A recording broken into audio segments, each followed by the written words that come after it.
नमस्कार मित्रांनो, सगळ्यांना जय महाराष्ट्र। स्वागत आहे तुमचं माझ्या मिनी ब्लॉगमध्ये। आणि 2 दिवसापासून थोडी तब्येत खराब असल्यामुळे थोडंसं खूप डाऊन वाटतंय, पण आपल्याला जिम जाणं गरजेचं आहे। जिमचा टाइम झालेला आहे, तर तयारीनंतर आता आपण हे बघा एक नंबर तयार झालं, टिकली बिकली लावून एकदम एक नंबर तयार आहे। कारण की हिंदुत्व आहे भाऊ, आपलं जपलं पाहिजे आपण टिकली लावून, आहे की नाही। त्याच्यानंतर जिममध्ये आल्यानंतर परंपरेनुसार आपल्या बजरंग बलीचं दर्शन घेणं खूप महत्त्वाचं आहे। बजरंग बलीचं दर्शन घेतलं कारण की स्ट्रेंथ त्यांच्याचमुळे भेटते। बजरंग बलीचं दर्शन घेऊन वॉर्मअप केलं। वॉर्मअप नंतर जिमचा डेडलिफ्टचा रॉड ऑलरेडी बिझी होता, तर म्हटलं आता काय करावं, कारण की माझी बॅक वर्कआउट असल्यामुळं बॅकची सुरुवात माझी डेडलिफ्टपासून होते आणि हा आमचा पार्टनर आहे। तर त्याच्या आधी मी घेतलं लॅट पुल डाऊन सारखंच आपलं बॅक पुल डाऊन। तर बॅक पुल डाऊनमध्ये मी 4 सेट केले। 4 सेटमध्ये मी 15-15 रिपिटेशन्स कंप्लीट केले सेम वेटने। आणि त्यानंतर मग मी तोपर्यंत आपला रॉड फ्री झाला, त्याच्यामध्ये माझा ॲटलिस्ट 1 तास तरी वेस्ट झाला। आणि त्यानंतर मग मी माझं डेडलिफ्ट सुरू केलं। सो फर्स्ट एक्सरसाइज माझी डेडलिफ्ट होते आणि डेडलिफ्टमध्ये मी ऑलमोस्ट 3 ते 4 आपले वॉर्मअप सेट घेतले। त्यानंतर हा माझा मेन सेट 90 किलोवर मी 3 रिपिटेशन घेतले। आणि त्यानंतर 1 आणि 10चा मी रिपिटेशन आणि 100चे डेडलिफ्ट मारलेला।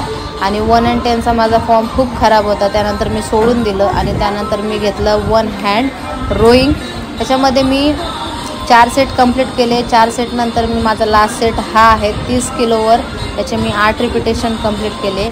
आणि 1 हँड डंबेल नंतर मी घेतलं आपलं लॅट पुल डाऊन मशीनवरच close grip rowing with cable, आणि त्याचे पण मी 4 सेट कंप्लीट केले। आणि यामध्ये मला माझा जो फ्रेंड आहे म्हणजे ट्रेनर, त्यांनी मला खूप सारी हेल्प केली, त्यांनी माझी ट्रेनिंग घेतली।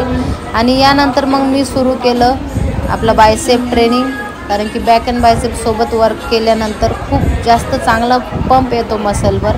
तर मी कारण की बॅकमध्ये ऑलमोस्ट ऑलरेडी 70-80% बायसेप हा ट्रेन होतो, त्याच्यामुळे 2 एक्सरसाइजेस केल्या। त्याच्यामध्ये मी पहिलं घेतलं 1 हँड बायसेप कल सिंगल हँडली, त्याच्यामध्ये माझा हा 4था सेट होता। 12.5 किलोचा हा लोखंडाचा आहे हो, हा आपलं रबरवरून काम नाही चालत, आपलं लोखंडावर काम चालतं। हां, लोखंडाचा आपण 12.5चा घेतला, 10 रिपिटेशन्स मारले याचे। आणि त्याच्यानंतर मग घेतला हॅमर कल।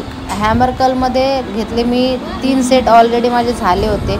आणि माझा लास्ट सेट हा होता 15 किलोचा।